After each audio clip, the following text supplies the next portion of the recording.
Nesse episódio do podcast Sentindo na Pele por Franciele Gaião, nós vamos falar sobre as marcas que a maternidade deixa no coração, na mente, no corpo e, é claro, na pele.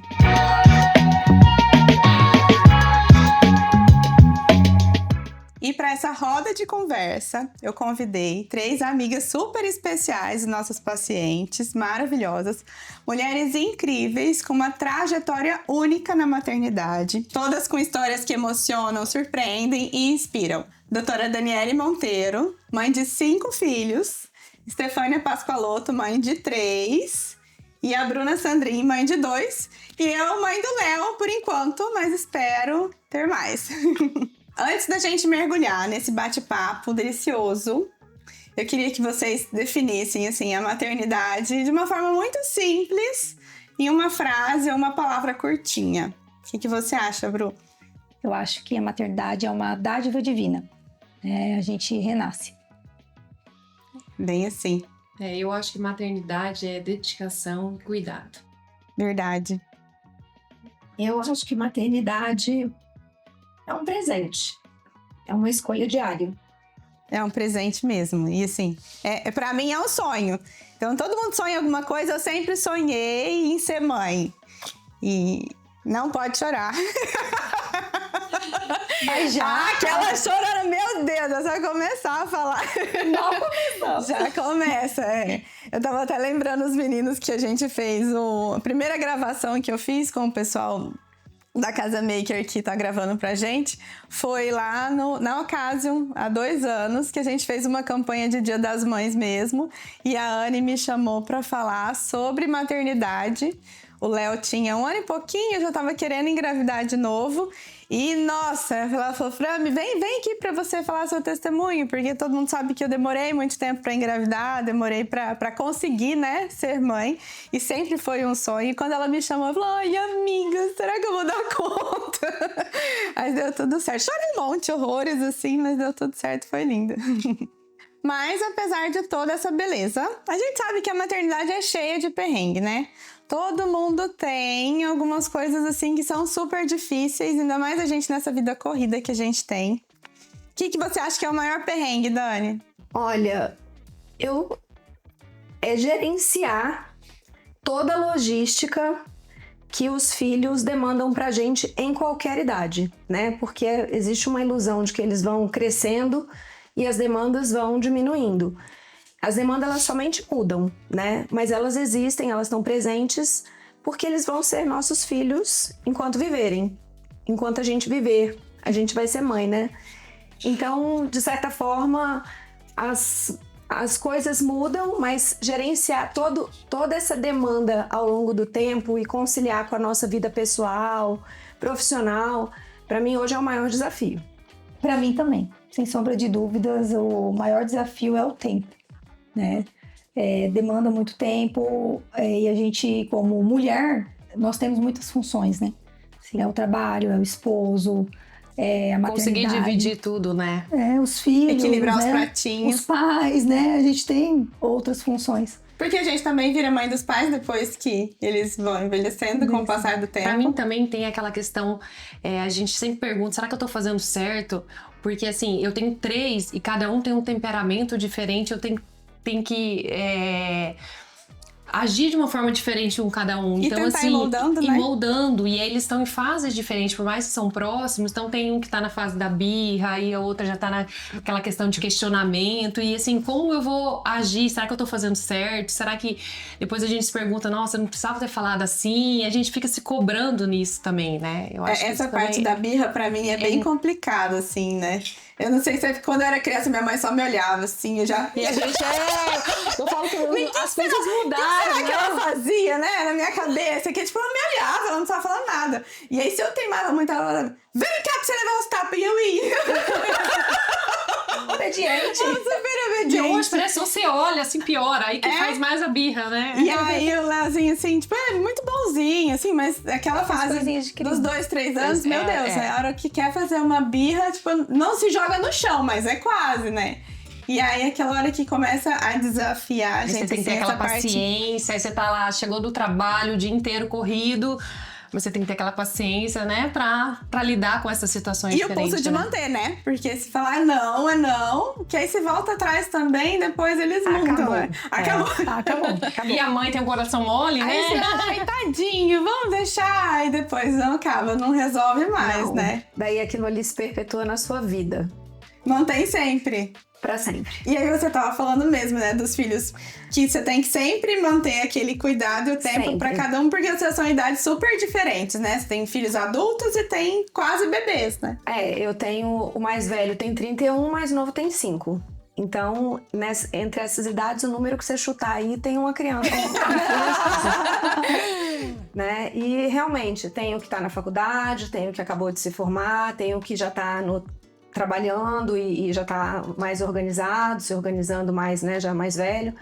E a demanda dos pequenos. Então, assim, a gente tem que se equilibrar, até porque acaba que você, de certa forma, acha que os menores têm mais necessidades, mas são necessidades práticas, né? Os maiores, quando eles ligam e pedem alguma coisa, são demandas mais emocionais. Eles precisam que você escute, que você dê uma opinião. Então é um outro tipo de apoio. E aí, às vezes, você negligencia aquela ligação porque você tá fazendo tanta coisa e tem criança chorando e você tá na hora do banho. E aí, aquele momento você fala assim, poxa, peraí. Nunca me liga, porque eles não ligam pra gente. Quando liga, a gente tem que atender, porque alguma coisa aconteceu, né? Às vezes é alguma coisa muito boba, mas que pra eles faz muita diferença aquele atender imediatamente, né? Então, o meu telefone tem vários toques diferentes, né? Porque daí eu já sei quem tá me ligando. Boa ideia. Eu sei A gravidade da questão. A urgência de eu atender. Então, assim, eu geralmente quase não atendo o telefone, eu respondo mensagem, mas o toque do telefone, quando é o toque dos meus filhos, eu atendo imediatamente e eu sei quem tá ligando naquele momento. Então, foi um jeitinho que eu achei de atender mais rápido, sabe? De não esperar pra depois olhar, ligou. É uma ótima ideia mesmo. E eu lembro que quando a gente pensou em fazer o Pod Dia das Mães, a primeira pessoa que eu pensei foi a Dani. Eu falei, meu Deus, como é que nós vamos encaixar a agenda da Dani? E aí teve um dia que ela veio aqui na clínica. E eu adoro, assim, aqueles colarzinhos que tem os filhinhos. São muito bonitinhos, mas o da Dani eu nunca esqueço. Ela veio com um colar... E aí os filhos eram pendurados um embaixo do outro. E aí vinha até aqui no meio. Assim. Verdade. Coisa mais linda, assim, porque é muitos, né? Falei, Dani, agora vai chegar no Big e vamos parar esse negócio.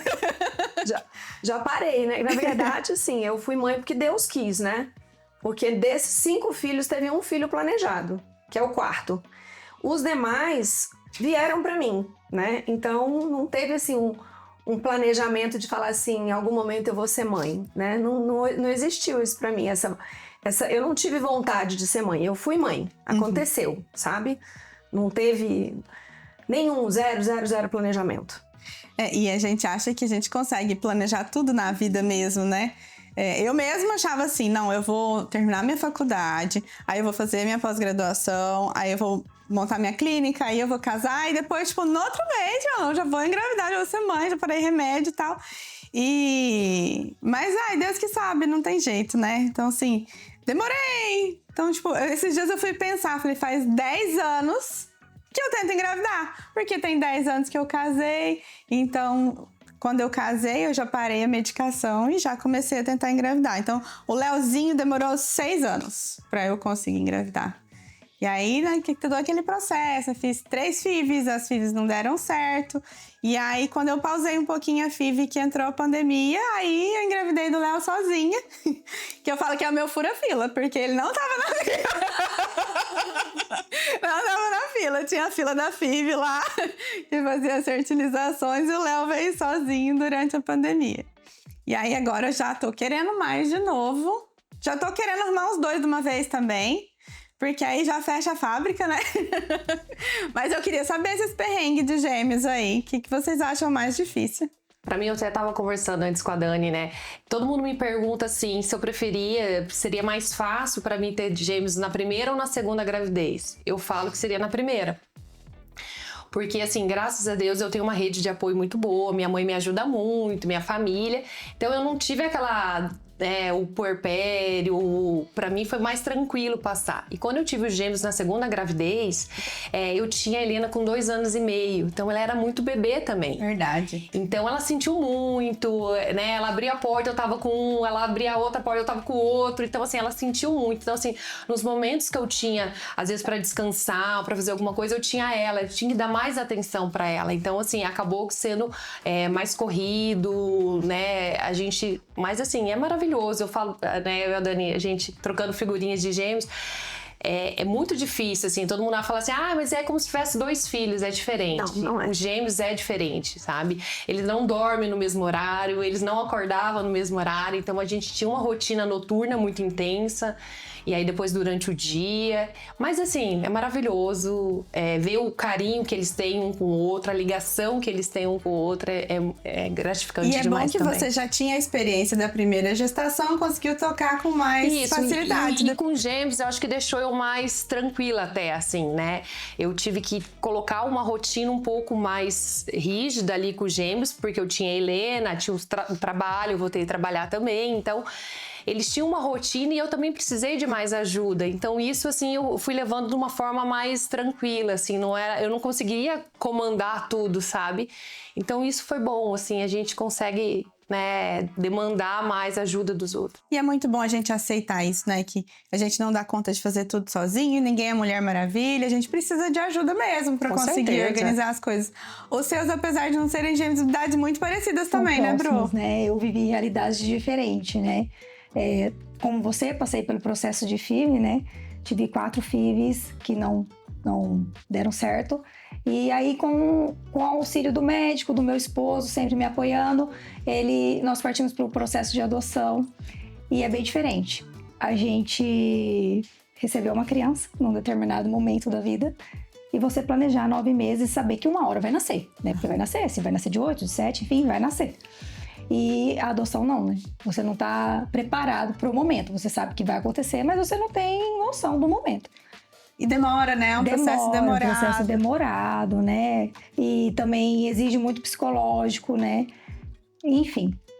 E aí eu passei esses 2 processos diferentes, né? Já tava com a sequela da FIV, mas aí o João veio curando isso daí. E com 5 meses após que eu tinha adotado, eu engravidei. Né? Eu falo que eu tenho a bênção e o milagre na minha vida. Porque Deus providenciou cada detalhe. Antes de começar o podcast, a gente estava conversando e eu falei para as meninas que a minha história é bem nítida para mim, o quanto que eu precisava do João Lucas na minha vida para mim poder suportar a gravidez, que foi muito além das minhas forças físicas. Né? Mentais também, porque era ano de pandemia e aquele rolo na nossa cabeça, né? E o filho exige demais da gente. Né? Só que o João Lucas, assim como a sua mais velha, ele é tranquilo, ele é bonzinho. E o Samuel veio pra agitar a casa, né? Vocês estão, e um precisa do outro ali, né? Pra o ajustar. equilíbrio deles. Então ele veio agitar a casa. Ele falou, não, vocês estão muito monótonos aí. Vamos alegrar esse povo aí, vamos tirar essa monotonia. E é isso. É muito gostoso, né? A gente ver a evolução deles assim, né? E o meu marido é gêmeos, né? E eles são gêmeos idênticos também. E antes de conhecer eles, eu não pensava assim com tanto detalhe sobre gêmeos. E eu não sei mesmo se é mais quando é idêntico ou se são só eles mesmo. Mas eles têm umas coisas assim que eu não acreditava antes. Tipo, você tá mexendo no celular, vendo stories assim, no Instagram. Aí um manda um direct pro outro da mesma coisa. Porque eles viram e acharam legal e um manda da mesma coisa. Tipo, a gente sai, vai na rua, assim, e cada um sai da tua casa, ninguém se conversa antes. Chega lá os dois com a mesma roupa, tipo, da mesma cor. Tá os dois de cinza com a calça daquele tom, sabe? E são várias coisinhas, assim, tipo, um pensa, o outro pensa. Ele fica doente, o outro fica. Então, eles têm uma conexão que é muito bonita, assim. Sim. Apesar de ser, assim, não é uma diferença muito grande como que eu vou falar? De temperamento, assim, eles são parecidos. Os meus são bem diferentes, temperamentos. É bem diferente. São opostos. Não, os meninos são bem parecidos em tudo. Agora que eles estão ficando mais velhos, que eu acho que tá mudando mais, sabe? Até físico, e assim, vai adaptando no ambiente também, né? Mas eles são muito parecidos e eles têm uma sintonia enorme, assim, eu acho muito bonito. Os meus são bem diferentes, fisicamente diferentes, temperamento diferente, demandas absolutamente diferentes, né? Mas eles têm realmente uma conexão. Às vezes, assim, eu tô com o Vitor, ele não sai de casa, ele não vai em algum lugar se o Daniel não for junto, né? E o Daniel, que tem algumas limitações, né? Que o Daniel teve um problema depois de nascido, precisou passar por cirurgia. Então ele ficou com algumas sequelas neurológicas. Quando ele entra no carro, né? Outro dia eu fui buscar ele e ele falou assim: cadê o Vitor? Cadê o Vitor? Ele estava indignado que o irmão não estava junto, né? Então, assim, para coisas tipo ir no dentista, cortar o cabelo, que geralmente os dois vão juntos. Mas às vezes acontece de ter vaga para um só. E aí o cabelo de um cresce mais do que o cabelo do outro. Então eu escolho quem tá mais cabeludo. Eu sofro isso também. E aí, entendeu? Se só tem uma vaga, geralmente eu marco sempre pros dois. Mas aí se tiver que eu tava falando, deixa eu ver quem tá mais cabeludo, é você. Então vamos junto. Então, não, aí um quer ir com o outro. Né? Eles querem estar juntos o tempo inteiro. De companheiro de mesmo, companhia, né? Ainda que assim, que durante as brincadeiras, um tem preferência por uma coisa, o outro por outra. Mas, assim, no geral, eles gostam da presença, eles gostam de saber onde que eles estão, eles gostam de estar próximos, né? É bem interessante mesmo. Os meus são casalzinhos, né? Mas eles também, principalmente o Lucas, ele tem uma proteção muito grande com a Bela. Então, assim, até na escola a professora me fala que ele tá o tempo todo cuidando. Cadê a Bela? Onde se a Bela tá mais pra lá, ele vai atrás da Bela, sabe? Então tem essa proteção. Ou se a Bela não vai na escola, por que ela não vai na escola? Ele também quer estar junto. Mesmo não sendo, às vezes, do mesmo sexo, né? Igual eu que são casalzinhos, mas eles têm essa... de querer estar junto, de querer chamar, de querer proteger... E ela também, qualquer dificuldade que ela tem, ela dá uma olhadinha pra ver se o irmão tá perto, sabe? E é gostoso, né? Nessa fase, assim. Você vê a idade próxima, aí você vê eles brincando junto, tendo os mesmos gostos, aprendendo junto. É gostoso, eu gosto. E é legal ser perto assim mesmo, né? Tipo gêmeos ou uma idade próxima, né?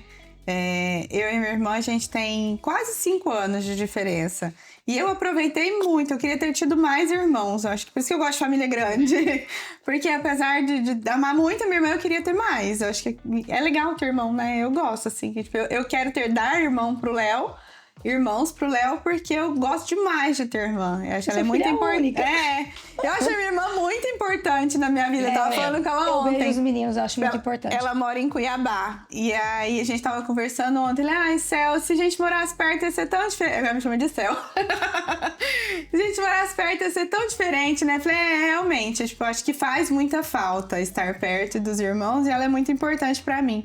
Mas eu queria ter tido mais irmãos, porque a gente tem uma conexão legal, né? Graças a Deus, assim. A gente vê alguns irmãos que não dão muito certo, né? Mas eu acho tão gostoso. Mas na infância, né? A primeira memória que a gente tem ali é da família. E a minha irmã, a gente tem quase 5 anos de diferença, assim. Então, quando ela chegou, eu abracei aquela ali como se ela fosse minha filha, porque parecia que ela era minha boneca, né? Então, eu sempre levei ela de criança, inconscientemente, como se ela fosse a minha filha. E ela sempre entendeu também que, tipo, era como se fosse a mãe dela também. Apesar da minha mãe sempre estar perto, né? Não é... É o zelo, o cuidado, né? E aí, quando ela precisa de alguma coisa, ela me liga. Quando ela vai fazer alguma coisa... Eu sou assim também, ela me liga. Tudo é como se fosse... Até um dia que eu lembro que... Eu acho que ela devia estar com uns 13, 14 anos lá em casa. A gente morava tudo com os meus pais. E aí... Era aniversário dela, eu tinha deixado tudo organizado. Falei, Tina, liga lá, que eu sou a Céu, ela é a Tina, as duas é Fran, né? Eu sou a Franciele, ela é a Francine, então eu sou a Céu, ela é a Tina. E aí eu falei, Tina, liga lá no rapaz do salgadinho, porque suas amigas vão chegar e tem que organizar os salgadinhos. Aí ela olhou pra mim. Falei, liga, menina. Ela, não vou ligar. Falei, por quê? Eu não dou conta. Falei, meu Deus do céu, eu tô estragando. Você sempre fez a função. Porque eu fazia toda a função dela, né? Não deixava ela ser independente. Porque como eu achava já era que um eu sinal, hein, pro maternal. Como eu achava que eu era mãe dela, eu queria fazer as coisas tudo pra ela. E aí eu não deixava ela crescer. Eu não falei, não, peraí. eu tô estragando a filha da minha mãe. Então vamos deixar ela ser independente mesmo. E hoje eu penso nisso pro Leozinho mesmo. Eu tenho que deixar ele conseguir fazer as coisas dele, ele ser independente de se virar mesmo, né? Porque os meus pais me criaram assim, de conseguir fazer tudo. E meu pai sempre falava assim: você só não consegue fazer o que você não quer. Falei, então tá bom. É uma grande verdade. É uma grande verdade. É uma grande verdade, porque é interessante que eu sempre tive essa visão de que a gente tinha que criar os filhos realmente para sair de casa, né? Para ser independente, para conquistar as próprias coisas, viver os próprios sonhos, né?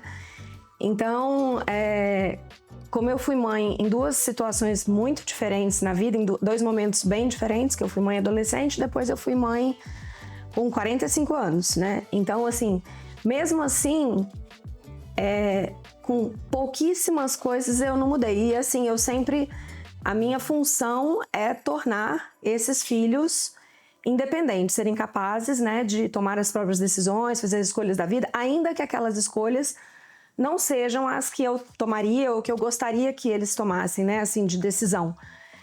Mas eu respeito, né, procuro respeitar o máximo possível. A gente vai tentando orientando, né? Levar daqui e dali até que chega um ponto que você vê que as suas ambições, os seus sonhos, as coisas que você quer e que você às vezes coloca no filho, né? Você planeja uma vida para o filho que não é a vida que ele planejou para ele, né? Então, acaba que você tem que chegar a um certo momento que você faz uma reflexão e fala: chega, eu vou parar por aqui porque ele precisa passar por isso, né? E a gente, às vezes, vai poupando os filhos de alguma frustração, de alguma dificuldade financeira, de alguma condição de ter que correr atrás de um prato de salgadinho, de organizar as próprias coisas, né? Você quer minimizar o sofrimento e aí, como já está ali no fluxo, né? Você toma para si uma responsabilidade que ele precisa adquirir ao longo do tempo para que ele se torne o que ele planeja ser para ele, né? Então, às vezes a gente precisa realmente dar um passo atrás e deixar eles passarem um perrengue, né? Os meus que já estão na faculdade, né? Eu já tenho 2 que já se formaram, agora tenho só um estudando ainda em faculdade. Era muito divertido, porque assim, eles perguntavam coisas pra mim que eu falava assim: nossa, era mais fácil eu fazer do que eu explicar. Isso que eu ia falar, é muito mais fácil a gente fazer do que ensinar eles a fazerem sozinhos, né? Como paga o IPVA de um carro, mãe? Mãe, o que é isso assim, assim, assado? E assim, e tem coisa que eu sou péssima, né? E aí eu falava, meu Deus, eu vou ter que pesquisar agora na internet, porque assim, eu posso pegar o telefone e resolver isso, mas como é que eu vou explicar como é que faz? Daí eu falava assim, não, mãe, mas então faz pra mim. Não posso, porque o meu tempo é mais caro que o seu, então se vira. Às vezes eu falava isso com dor no coração, porque realmente bastava eu fazer alguma coisa, explicar mais rápido, sabe? Mas às vezes eu tinha que segurar assim, falar assim, se vira. Entendeu? E pra aprender a fazer. E é necessário, né? Porque o mundo não para pra ninguém. Não, e outra, eu não vou durar pra sempre, né? Eu não vou virar semente. Então, eles precisam aprender, né? É diferente, porque assim, eu tenho o Daniel, que é um dos gêmeos, é o G2, né? É o gêmeo mais novo. E ele teve uma doença neurológica e precisou passar por cirurgia com 2 anos. E ele ficou com muita sequela. Então, isso aí fez eu mudar, de certa forma, porque eu precisei mudar o meu jeito de ser e planejar a vida dessa criança quando eu não estiver mais aqui. Então, são várias escolhas que você faz, né? Porque eu não sei se ele vai aprender a ter um trabalho, se ele vai aprender a viver sozinho, se ele vai aprender a cozinhar, se ele vai ser independente para as atividades de vida diária e para as atividades vamos dizer assim, de relacionamento interpessoal. Então, quando eu vi uma situação que eu sempre planejei para os filhos independência, para esse filho, eu não podia fazer isso. Então, eu tive que mudar toda a estratégia, né, para garantir que esse filho, na minha ausência, sobreviva. Obviamente, com auxílio, né, da família, dos irmãos, que tem um monte de irmão, mas pelo menos financeiramente ele seja independente a ponto dele não dar despesa para ninguém, né? Então, assim, foi uma decisão assim fazer o operacional daquele problema, né? Porque tinha a parte de o sofrimento daquele diagnóstico, tinha o tratamento em si, né? E tinha o operacional, que era o que eu não podia deixar para depois, porque a gente viaja, a gente fala assim, mas eu sou nova, né? Eu não vou morrer agora. Não. E se acontecer um acidente? E se eu tiver, sei lá, um aneurisma, um infarto, qualquer coisa, e eu ficar sem condições de prover, né? Como será isso? Então, foi uma decisão que eu tomei imediatamente, né? Então, assim, diante de tudo, então a gente se reinventa. É interessante que, como eu estava falando no começo, tudo que eu planejei na vida deu errado, né? O errado que deu certo. Nada que eu planejo vai pra frente. Então, assim, as coisas, elas vêm, né? E a gente vai se moldando. E, assim, cada desafio que vem, a gente tem que pensar, não, peraí, o que é o problema? Vamos pensar na solução para o problema? Como é que eu vou resolver esse problema? Então, eu vou montar essa estratégia e vou fazer assim. E eu sou uma boa estrategista, né? Então, assim, hoje eu falo disso com tranquilidade, mas isso já foi motivo de muito sofrimento. Porque eu falava assim, meu Deus, a hora que eu morrer, quem vai cuidar do Daniel? Quem vai levar ele para fazer a terapia, a reabilitação? Será que ele vai casar? Será que ele vai fazer faculdade? Será que ele vai trabalhar? Como que vai ser a vida dele? Né? E é interessante que isso aconteceu com ele com 2 anos, mas tem mães que às vezes o filho acontece alguma coisa, eles já são adultos. E essa decisão e essa condição passa a precisar de uma decisão a qualquer momento, né? E era uma coisa que eu nunca imaginei que pudesse acontecer comigo. E eu nem me achava capaz de racionalizar uma coisa dessa natureza e dar um destino que hoje eu falo assim, ufa, aconteça o que aconteceu, o Daniel tá protegido, né? Às vezes eu não vou estar presente, mas alguém vai proporcionar a ele o que eu poderia proporcionar emocionalmente, financeiramente, né? Organizar a vida para ele.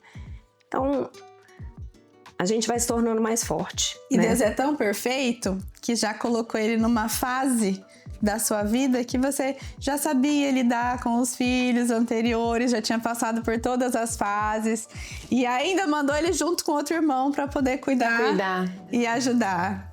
A gente, assim, quando eu fiquei grávida dos gêmeos, que também foi por fertilização, né? Mas ao contrário de vocês, eu Deu muito fiz certo. uma tentativa, o médico transferiu 2 embriões, eu falei pra ele, você tem certeza? É que você não podia piscar que você engravidava, né, Dani? Você tem certeza que você vai transferir 2? Aí ele disse assim, olha, nós vamos fazer umas 4 tentativas pra vir um bebê. Fica tranquila, a chance de você ficar grávida de gêmeos é menor que 1%. Eu falei assim, gente, o que eu tô dando palpite? Eu tô na mão do especialista. Falei, o senhor tem toda a razão, vamos seguir o fluxo. E aí, transferiu 2, eu fiquei grávida de 2 e eu ainda tenho 7 embriões congelados, né? Que estão lá congeladinhos. Mas, então assim, já foi um desafio ver aqueles 2, porque eu fiquei com medo. Depois, quando eles nasceram, era uma outra pessoa que estava ali, porque enquanto que eu viajava sozinha carregando 3 pequenos, era um no colo, um de 2 anos, uma outra menina de 2 anos, um de 6, 7 anos, e eu viajava sozinha de avião com eles 3, com uma bolsa, como se não houvesse amanhã. Não tinha medo, sabe? Eu não tinha medo de perrengue, eu não levava carrinho. Eu falo, gente, quem era essa pessoa que eu não lembro mais como era ser assim? E aí vieram esses gêmeos, no começo, até o Daniel ter 2 anos, não tinha grande diferença para desenvolvimento do Vitor. Até que com 2 anos a gente se viu diante desse desafio e que perpetua até hoje, né? Mas, realmente, quando você tem, assim, o diagnóstico, você fica assustada, com medo. Você tem medo que o bebê pode morrer, você tem medo que o bebê pode ficar sequelado. E eu questionava para Deus, sabe? Eu falava, por que para mim? Eu tenho que cuidar de tanta gente, não dos meus filhos, mas a minha profissão implica numa dedicação muito grande, né? Então, é uma doação. E aí eu falava assim, por que para mim? Eu não tenho tempo de ter um filho especial. Eu não posso parar. Porque tinha 2 situações. Primeiro que eu não podia parar de trabalhar porque eu tinha que financiar um tratamento. E eu não podia parar de trabalhar porque outras pessoas dependiam do meu trabalho. E aí eu tive que fazer escolhas, assim, muito difíceis, né? Numa época que eu falei assim, ele fez a cirurgia, tudo, eu falei assim, eu vou passar 1 ano, eu vou reabilitar esse menino. Mas esse ano passou muito rápido. e, obviamente, ele não se reabilitou e eu questionei muito Deus, sabe? Assim, por que... A gente nunca entende, né? Não. Demora pra gente logo conseguir entender pra mim tudo. que tinha que ter uma criança diferente. Eu não estava preparada para aquilo. E aí um dia eu atendendo na UPA, no box da UPA, eu só vejo paciente grave, né? Eu sou intensivista e eu vou para ver os pacientes que vão para UTI. Tinha uma criança de 13 anos, que ela tinha recém feito 13 anos, e ela foi para lá para uma pneumonia aspirativa, crise convulsiva. E eu perguntei pra mãe, qual é a doença dele, né? Porque tá pneumonia, ok, tudo, mas o que ele tem? Eu não sei, doutora. Eu falei, então traz os exames dele pra mim, eu vou internar ele na UTI, sou eu que vou continuar vendo ele. E você leva que eu preciso deixar anotado no prontuário dele, porque aqui só tá assim, neuropata, assim, assado. Eu quero deixar qual é o diagnóstico dele, né?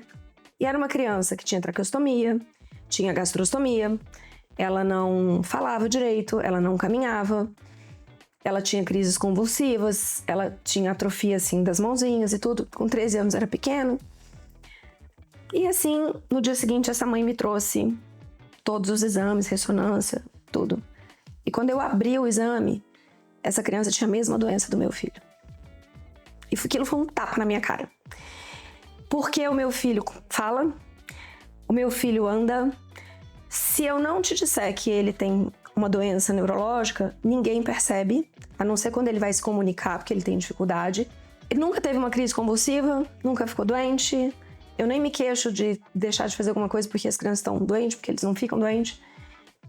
E aí eu falei assim, nossa, eu preciso agradecer, porque eu fui uma privilegiada, né? Que eu tive uma criança numa condição, porque a doença do meu filho era mais grave do que dessa criança, era uma lesão cerebral bem maior. E eu fui agraciada, na verdade. Daniel veio para mim porque eu podia dar o melhor tratamento para ele, a melhor reabilitação. E ele não será uma criança acamada que precisa de home care, que precisa de ser aspirado, que não come pela boca. Então aquele dia, assim, foi assim, daquele dia eu passei a ver a situação que eu tava, falava assim, nossa, eu tô... Motivo de graça.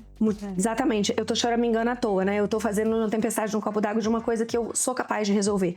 Se veio pra mim, eu sou capaz de resolver. Exatamente como o seu pai te falou, eu levei um saculejo aquele dia e aí eu disse assim, ó, acabou. Ninguém vai me ver mais chorando por causa disso. Deus capacita. Entendeu? E providencia. Deus capacita. Nunca mais eu chorei por causa disso. Tanto que, às vezes, assim, eu comento com alguém que às vezes eu não consigo atender um telefone. E essa semana, eu com uma amiga, que é a Andréia, que também você conhece, eu mostrei pra ela, eu falei assim, olha, eu gravei isso aqui pra mostrar pra terapeuta, uma crise dele em casa. E ela chorou de ver, sabe, assim, a situação. E eu falei assim, mas eu não me queixo. Porque eu sei que isso tem solução e em algum momento isso aqui vai melhorar. O que eu preciso fazer é achar a solução pra isso. E não ficar me lamentando porque isso acontece, né? E assim a gente vai seguindo a vida. Vivendo só um dia de cada vez. E a gente vai procurando, né? É muito difícil quando não se tem diagnóstico, né? Igual quando essa outra criança, é difícil assim, porque a gente vê muito a falta de recurso, a falta de orientação e por isso que alguns diagnósticos vão ficando muito difíceis, né? E hoje a gente fala tanto, hoje tem tanta criança com problema neurológico, tanto problema autista, tanto TDAH, mas não é porque tem muito, é porque antigamente ninguém sabia, né? Não fazia diagnóstico. E assim, todo mundo ia levando como se fosse apenas um pouquinho de distúrbio de desenvolvimento, mas é porque não chegava diagnóstico nenhum e é muito difícil da gente conseguir fazer o tratamento certo quando não tem diagnóstico das coisas. A gente, assim, mudou, assim, o meu jeito de enxergar a maternidade, né? Os outros filhos, os 3 primeiros, eu nunca sentei pra fazer uma tarefa. Eles faziam, eu chegava a corrigir no máximo, entendeu? Eu ajudava com alguma pouca coisa. Mas não foi preciso, porque eu nunca tive ninguém pra me ajudar com tarefa. Eu sempre fiz as tarefas sozinha, então eu não achava aquilo importante, necessário. Né? Não, aquilo pra mim era assim... Como assim a pessoa precisa de alguém pra ajudar na tarefa? Eu nunca precisei, então... acontecia. Então, no máximo, eu corrigia a tarefa. Vamos estudar com a mamãe pra prova. Isso nunca aconteceu na minha casa. Eles estudavam, entendeu? Você precisa de ajuda? Você teve alguma dúvida? Não tem. O resultado da prova é da sua responsabilidade. Eu só vou cobrar a nota. Mas eu nunca conferi se ele estudou, se ele sabia a matéria de trás para frente. Não, isso não aconteceu. Eu nunca fiz isso. Pois bem, e aí vem o Daniel e eu falava assim, meu Deus, esse menino não vai saber ler. O que vai ser de mim? Ele nunca vai trabalhar, ele nunca vai pro colégio. Como que vai ser isso? Eu falei, quer saber? Eu tenho uma brinquedoteca em casa, já pintei uma tinta lousa numa parede inteira, na maior parede. Quem vai ensinar sou eu! Falei assim, eu vou alfabetizar esses meninos. Então, os meus meninos aprenderam a ler com 3 anos. Porque eu fui ensinando o Daniel alfabeto, conta, e triângulo, e formas. Tudo que eu achava que uma criança era capaz de aprender daquela idade, eu comprei livros e livros e livros e livros de educação infantil, que a gente hoje é muito apostilado, né, e tudo, mas existia livro de alfabetização. Eu falei, o que uma criança na alfabetização vai aprender? Porque eu falei, como que ele vai chegar na escola? A professora não vai ter paciência para ensinar ele, né? Existe cartilha ainda? Existe cartilha. A minha mãe me ensinava com cartilha. Existe cartilha. Eu comprei na internet, eu comprei em papelaria aqui em Rondonópolis, e eu montei um arsenal em casa, giz comum com apagador, e eu alfabetizei esses 2 meninos em casa. Então, eles foram para o colégio alfabetizados, né? Estão alfabetizados. Eles têm 5 anos completos, né? E os 2 estão... Porque o Vitor, para ele, foi muito mais fácil, porque o Vitor não tinha sequela de nada. Então, pro Vitor foi rápido. Vou querer uma cartilha dessa, depois você já me passa. Pois é. E aí era muita... Vamos aprender, vamos fazer uma gincana. Então, assim... Eu vou escrever uma palavra aqui aleatória, vocês vão procurar aqui quem me trouxer primeiro vai ganhando um palitinho. E aí tem um prêmio no final. Então, assim... Eu não fui essa mãe para os outros filhos, sabe? E eu só fui ser essa mãe porque o Daniel precisou. O Vitor levou de lambuja. Mas a gente se reinventa, Fran, o tempo inteiro. E assim, eles vão dando os desafios e a gente vai se adequando, sabe? E vai comemorando com eles as decisões, as vitórias. Vai segurando na mão quando cai, a gente coloca para cima de novo. E fala, ó, levanta porque daqui pra frente tem mais. A vida de adulto é um pouco pior. E a vida segue. Eu sempre quis ter 3 filhos, né? E aí, às vezes, nessa correria louca... Mas você não tem tempo pra nada, como é que você vai ter mais filho? Mas, gente, Deus capacita. A gente dá um jeito. Tudo dá certo. Tudo dá certo, a gente vai encaixando. Às vezes, assim, não fica tudo muito perfeito, mas a gente consegue. Eu falo que quanto mais coisa a gente tem pra fazer... mais a gente consegue encaixar mais, né? Quem é muito à toa, não posso, não vou, não vai. Então, quanto mais função que tem, é melhor. Ela sempre brinca, assim, tem sempre uma coisa que eu falo, eu me organizo muito bem com a rotina com as crianças, então eu já saio de manhã sabendo quem eu tenho que levar, quem eu tenho que buscar, se eu tenho que ir pra clínica, se eu tenho que ir pra loja, o que eu faço. Então, meu dia é tudo... E aí eu não deixo, assim, às vezes, eu faço muita questão de estar presente, se eu tenho um aniversário, se eu tenho um evento, alguma coisa, eu faço muita questão, eu não deixo assim, é preguiça, o cansaço, eu não vou. Eu tenho uma amiga minha que ela pega e fala assim, não, se eu vejo lá o nome da Estefânia, eu falo, eu tenho que ir, que eu não tenho nem um filho, nem um periquito para dar água, e eu tô aqui deitada no sofá com preguiça, a Estefânia é mãe de 3, tem 2 empresas e ela vai. A vida social ainda está ativa. Tá ativa. Eu não deixo, eu vou, me organizo, eu tenho uma rede de apoio que me ajuda, então... eu falo pro Rafa, meu esposo, você fica com as crianças hoje, você busca, eu levo, eu tenho que ir. Eu tento me policiar para não deixar, às vezes, a preguiça, o cansaço. Sim. Às vezes a gente fala, não vou, não deixo, porque eu acho que a gente faz parte também. O cansaço faz parte da maternidade. Ele vem junto com a exaustão. E a família da minha mãe também, com os 9 irmãos, são 10, né? Minha avó teve 10 filhos e a minha mãe é a caçula. Quando a minha mãe tinha 13 anos, o meu avô faleceu. E aí, eu falo que assim, da avó, sozinha, com 10 crianças, né?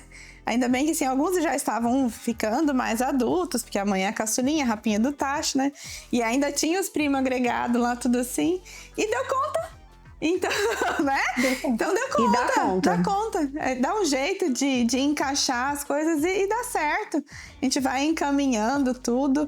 Por isso que eu falo assim, se tiver 1, 2, 3, quando tiver, a gente dá conta. Vai dando certo. E vai dando certo. Tudo dá certo. Ela falando, né, que ela tinha rede de apoio. Eu não tinha rede de apoio, mas eu sou uma pessoa preparada, né, assim. Então, eu já arranjei um staff 24 horas, entendeu? Porque... não pode comprometer o meu trabalho, porque eu preciso trabalhar.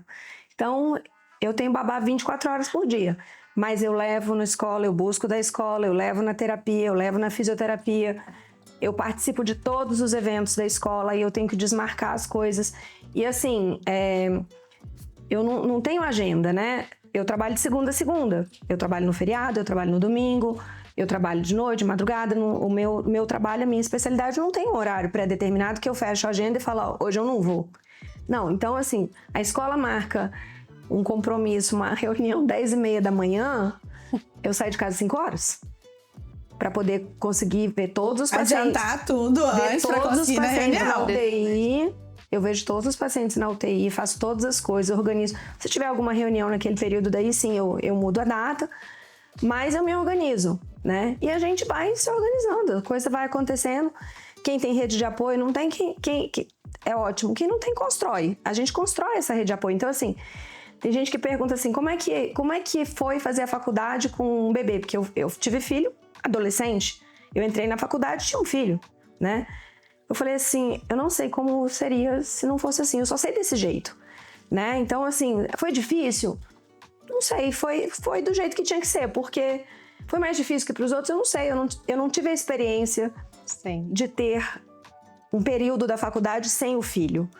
Eu fiquei grávida no primeiro ano e o Rafael me acompanhou os 6 anos de faculdade. Obviamente, eu não fui em festa, as opções que eu fui tendo na vida foram todas baseadas nesse fato de eu ser mãe. Então, assim, o meu planejamento começou aí não dando certo profissionalmente, porque eu planejei outro tipo de especialidade, eu queria ser pesquisadora, cientista. Mas a gente recebe aquele desafio, né? E a maternidade é um desafio porque você realmente muda, você se torna uma outra pessoa e aí você passa a ter alguém que depende exclusivamente de você e das suas decisões. Então, você precisa ser assertiva, né? Precisa ter disciplina, precisa ter consistência, porque isso é pro resto da vida. Então, não é uma coisa que você faz agora que tem data e hora para acabar. Não, é uma decisão que você tem de ser mãe e isso vai até o fim do seu último suspiro, né? Então, todas as coisas que eu fui fazendo dali por diante foram baseadas no fato de que tinha alguém que dependia exclusivamente de mim. Mas se foi mais difícil que para os outros ou mais fácil, eu sei que eu tive assim, uma grande rede de apoio dos meus colegas de faculdade, dos meus professores, porque teve professor que segurava o Rafael para eu fazer prova. Eu já cansei de fazer prova empurrando o carrinho assim com o pé. E o Rafael também foi um menino maravilhoso, nunca ficou doente, nunca me deu trabalho, eu nunca tive que faltar à faculdade por causa dele. A única coisa, assim, é que quando você vai pro 3º ano em diante, daí já não é mais na faculdade, é no hospital. E aí eu não podia entrar com criança no hospital, então assim, eu entrava com o carro no estacionamento por trás, eu entrava pelo necrotério do hospital que não tinha vigilante, dava a volta, colocava o Rafael dentro do anfiteatro comigo, escondido, mas nenhum professor falava assim pra mim, ó, você não pode assistir a aula porque seu filho, você não tinha com quem deixar. Nunca aconteceu, sabe? Mesmo dentro do hospital, eu entrava assim pelo necrotério escondida, levava uma caixa de lápis, algum brinquedo e tudo, ele sentava na cadeira assim do meu lado. Ele assistiu muito mais aula do que muito colega meu, sabe? E ele não é médico, tem pavor. Porque ele disse assim, não mãe, eu não quero essa vida pra mim. Já internalizou. Já estudei demais, né? Foi desse jeito. E aí quando assim, depois veio a Natália, também veio rápido, e depois o Pedro, em seguida a Natália.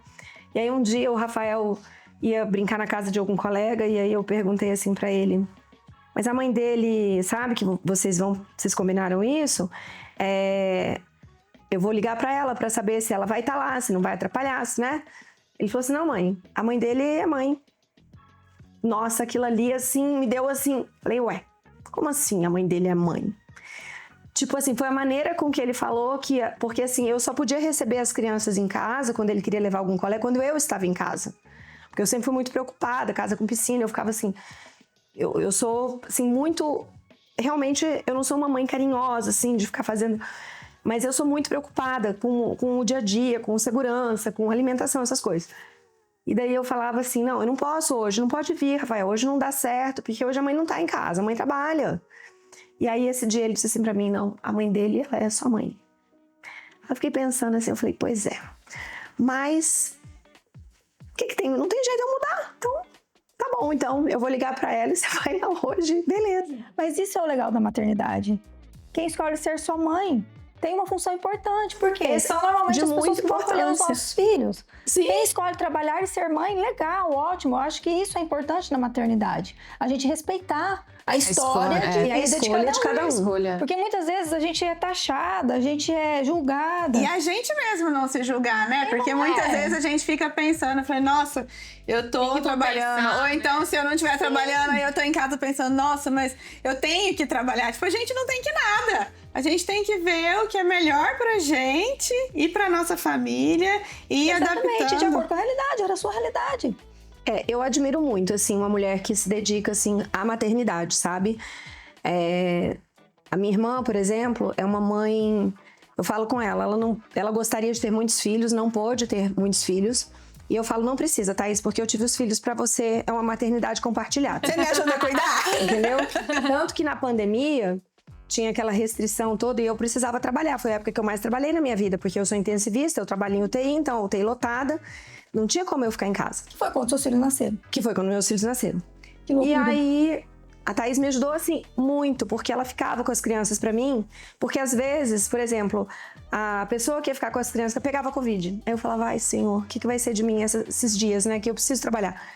Aí a Thaís estava, tipo, em home office, ela ficava pra mim. Teve dias da Thaís dormir com as crianças pra mim, porque eu não voltava do hospital. Então, assim, E ela é uma mãezona, entendeu? E assim, super cuidadosa. Meus meninos são apaixonados por ela, todos 5. Mas assim, eu não tenho inveja, assim, sabe? Porque eu sou do jeito que eu sou. Mas eu tenho, assim, muita admiração pelaquela mãe que, assim, que é mãe mesmo, que faz daquilo a sua vida, sabe? Porque eu fico preocupada, assim, falo, gente do céu, como é que vai ser quando meus netos chegarem em casa dessa avó que não sabe fazer um bolo? A gente olha no YouTube, a gente Entendeu? amiga. Então eu fico pensando, eu falo, que tipo de pessoa eu vou ser que falar assim, que esse aqui foi um doce que a minha avó fez, a sua avó não vai saber fazer nada. Então isso ainda me pega, porque eu sou apegada a esse tipo de coisa, porque a minha avó, que foi assim a pessoa que mais teve contato comigo, que me criou, ela era mãe. Sabe? E eu achei extremamente importante e eu valorizo muito, porque assim, eu sou a pessoa que eu sou porque eu tive uma grande mulher que o trabalho dela foi criar os filhos e me criar. Então, assim, eu nutro uma profunda admiração com quem faz da sua vida esse cuidar do outro, porque é uma dedicação imensa, né? E assim, às vezes a gente olha assim, tem gente que fala assim, ela não faz nada, ela fica aqui em casa. Cara, cuidar de filho dá um trabalho danado. Trabalho. Tá. Mais do que sair pra trabalhar. Muito mais. Dá muito trabalho. Mas Muito a mulher, mais. ela é julgada de todos os jeitos, né? A mulher que não trabalha e fica em casa cuidando dos filhos, todo mundo acha que ela Não tá faz à toa, nada, que ela não é. faz nada. E a mulher que trabalha e precisa deixar os filhos também é muito julgada. Deixou os filhos, julgam abandonou. Abandonou. Nossa, olha lá o tanto de babá que ela tem. Né? Como que faz escala de babá? Ela nem faz nada com o filho. E assim, eu também sempre tive babá. E eu falo que a babá, graças a Deus, assim, é uma mão que me ajuda muito no cuidado com o Léo.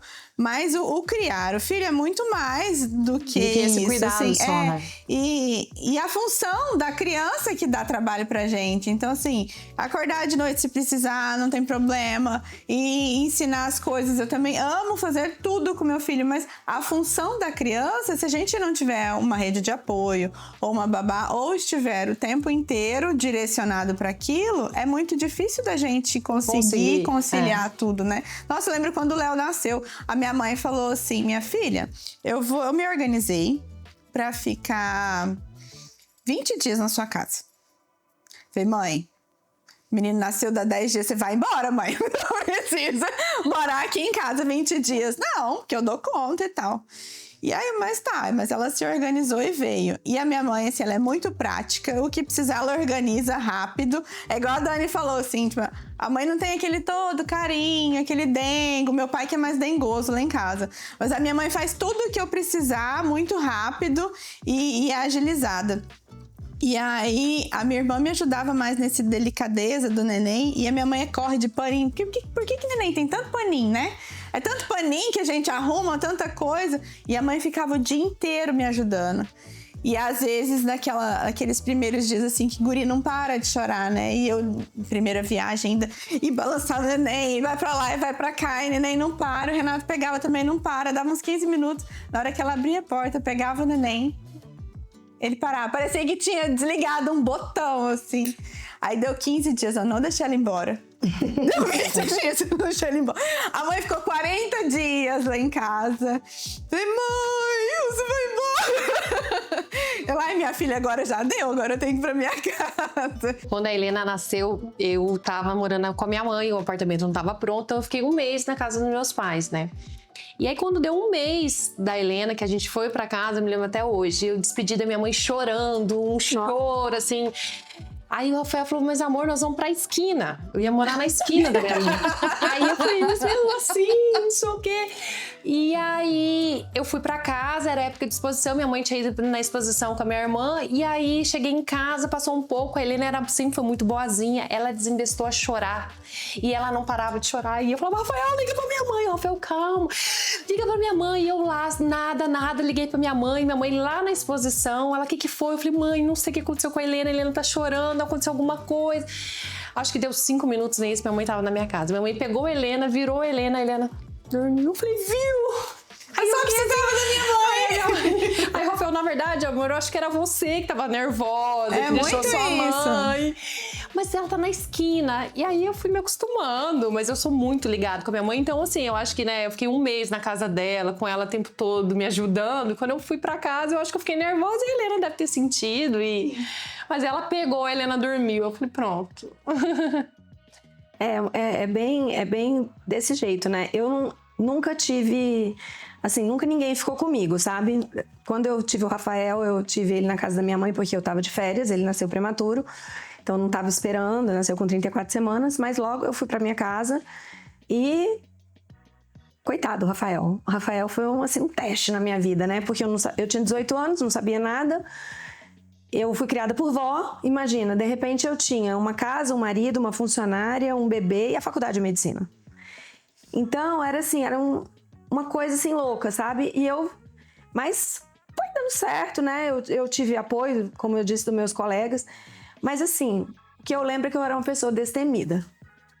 Eu pegava, às vezes, era o dia do centro anatômico, fazer anatomia. Eu tinha que dissecar os cadáveres. Então, ou eu deixava ele, veja bem, com colegas de república, tá? Que já não tem muito juízo. Que também tinham 18, 19 anos, que nunca tinham pego um neném na vida, um bebê recém-nascido prematuro, e eu deixava um manual de instrução. Se acontecer isso, faça isso. Se acontecer aquilo, faça aquilo. E eu fico pensando assim, meu Deus do céu. Viu como a babá faz falta se tivesse na época? Que loucura que foi essa? Que surto foi esse? Sabe? E aí a minha mãe tinha uma funcionária muito antiga que tava lá. Só que ela era assim, pouca coisa mais velha que eu. E a família dela era da roça, tudo. E ela praticamente morava com a minha mãe. Minha mãe falou assim, olha, eu vou te mandar a fulana pra ficar com você. E ela vai te ajudar com o Rafael por causa dessas coisas. E assim ela foi. E aí um dia, aconteceram 2 coisas. Eu pedi pra ela arrumar a mesa de uma forma. Ela disse, mas isso eu já vou fazer. Eu já falei assim... Falei, o que é isso, né? Eu falei com ela com tanta educação, com tanta coisa, e ela... E aí, um outro dia, o Rafael chorou, e ela me tomou o Rafael do colo e disse assim, você não sabe fazer ele parar de chorar. Ai, não acredito! Acabou. Olha, naquele dia eu falei assim, acabou, e eu não podia... Ela morava 400 quilômetros de distância da casa da minha mãe, né? Não tinha como fazer assim, vem.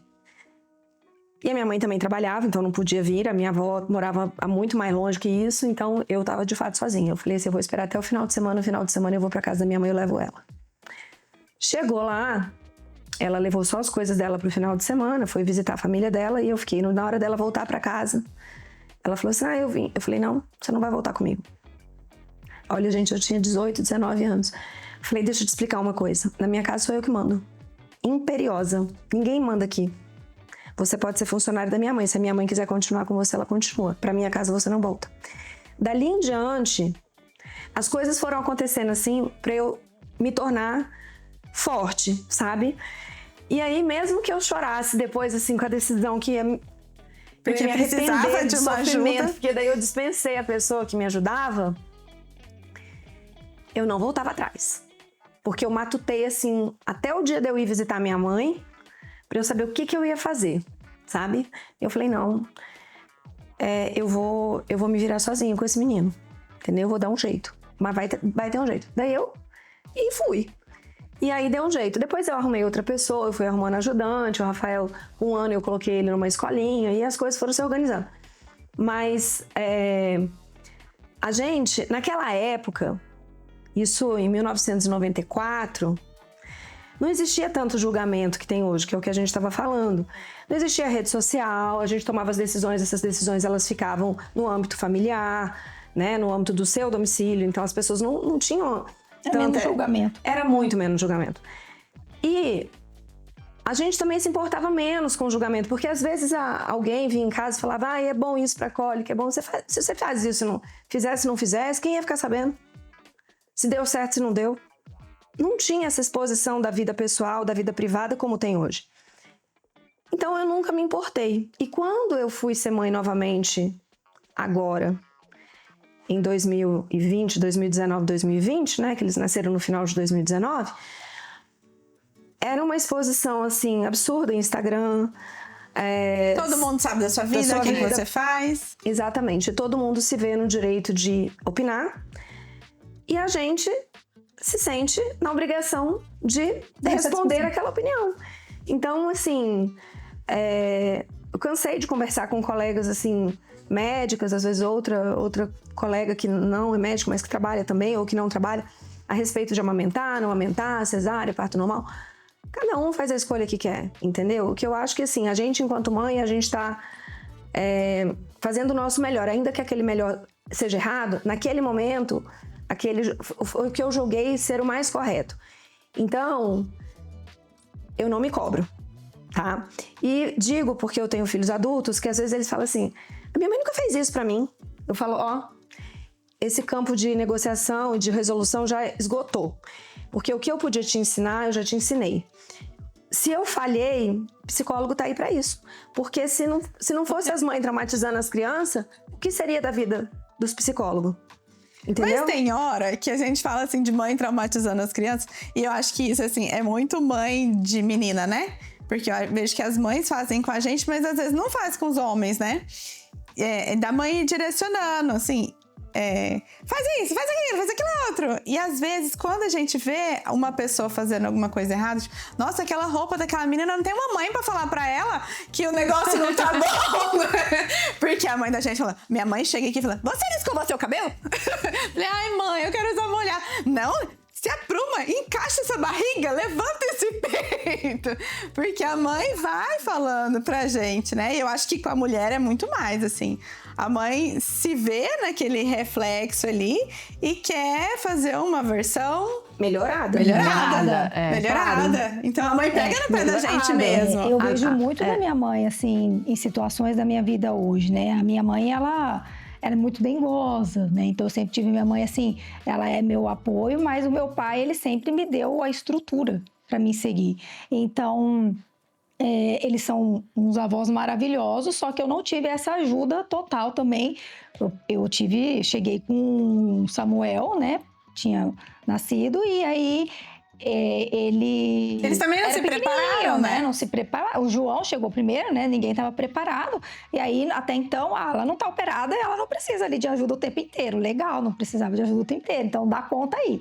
E eu percebo, por eu ser talvez filha única, os meus pais quiseram deixar eu andar com as minhas próprias pernas e ter a minha responsabilidade. Porque a responsabilidade é minha. A responsabilidade da mãe é minha. Então, eu sempre tive eles como apoio, né? Eles sempre foram presentes, grandes avós, mas a responsabilidade sempre foi minha. Meu esposo sempre viajou. Primeiro ano que eu fiquei com o João, eu não tinha ninguém. Aí no segundo ano que veio o Samuel, eu já tive uma pessoa no período comercial. Eu nunca tive ninguém para ajudar comigo à noite, nem nada. Eu ficava sozinha. Que nem ela falou, eu ficava com um no bebezinho conforto ali e outro no braço aqui, chorando e berrando. Eram noites e noites que parecia que não ia terminar. De diferença só, né?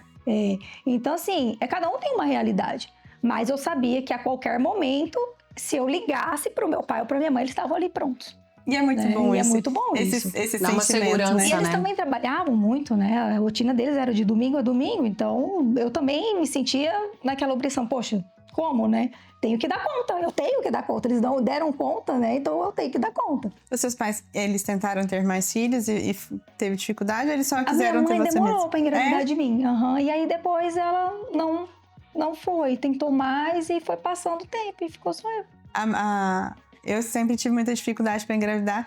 E aí eu sempre pensava, quando a minha irmã queria engravidar também, falei, Tina, já para muito tempo antes desse casamento, porque vai que demora, né? Porque eu demorei. Aí ela foi lá pro sul pra ver o lugar que ela queria fazer o casamento e engravidou lá mesmo já. Conseguiu o conselho? Deu um mês já engravidou rápido. Então cada um tem uma realidade, não tem Diferente, jeito, né? Eu só vejo assim, que quando vai chegando uma idade mais avançada e não tem filho nenhum, e às vezes a pessoa tem dúvida se quer ter filho ou não. Eu falei, ai amiga, você congelou?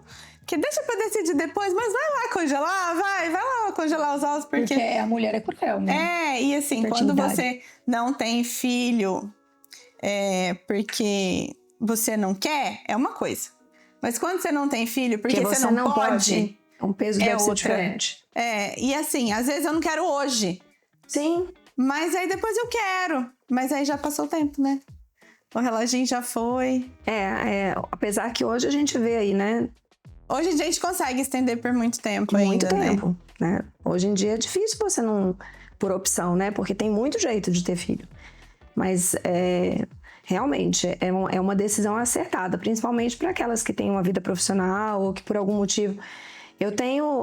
Nós somos, na minha família, bastante mulher, né? Nós somos, acho que 9 primas e meu irmão. E eu tenho, acho que 2 primas que decidiram não ter filhos, sabe?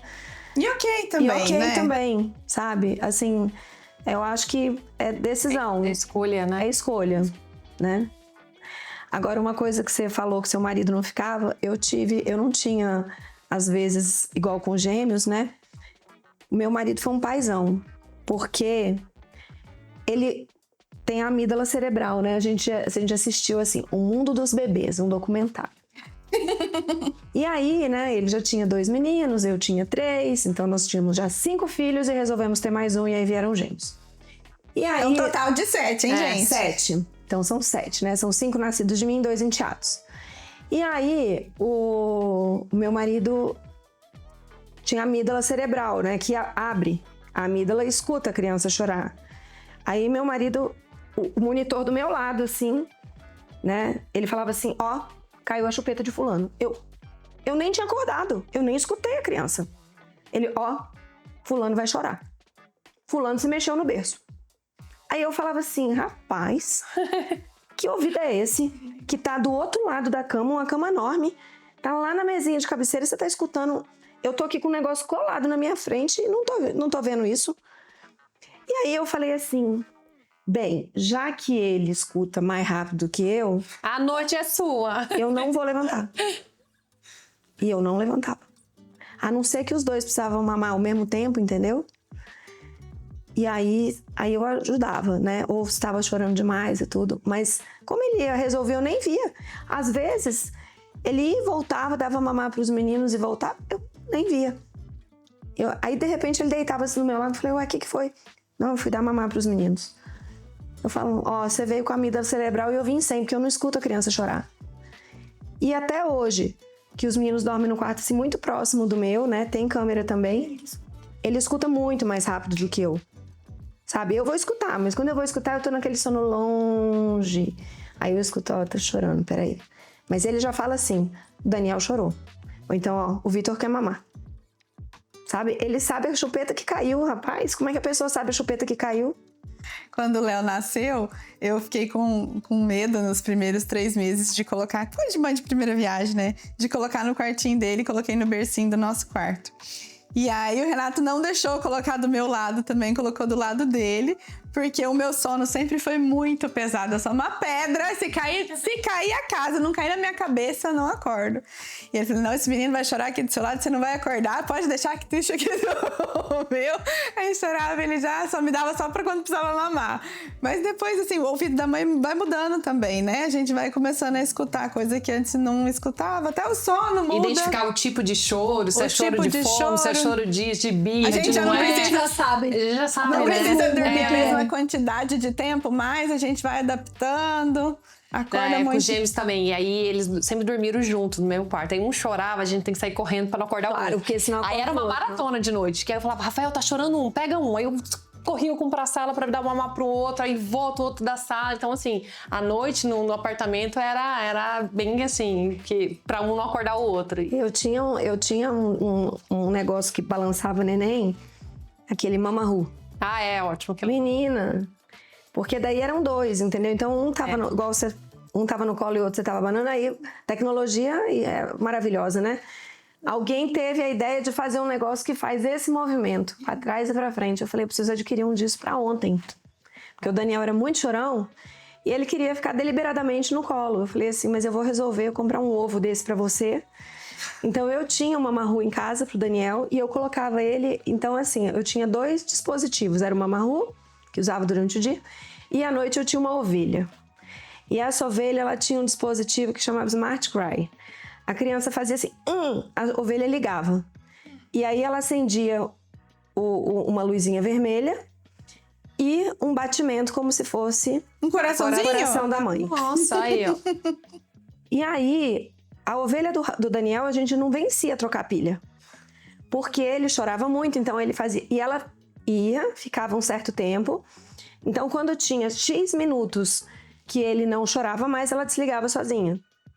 Só que o Daniel reacionava o sensor inúmeras vezes. Mas ele realmente dava um espaço maior, né? Assim, entre uma hora que a gente levantava e outra.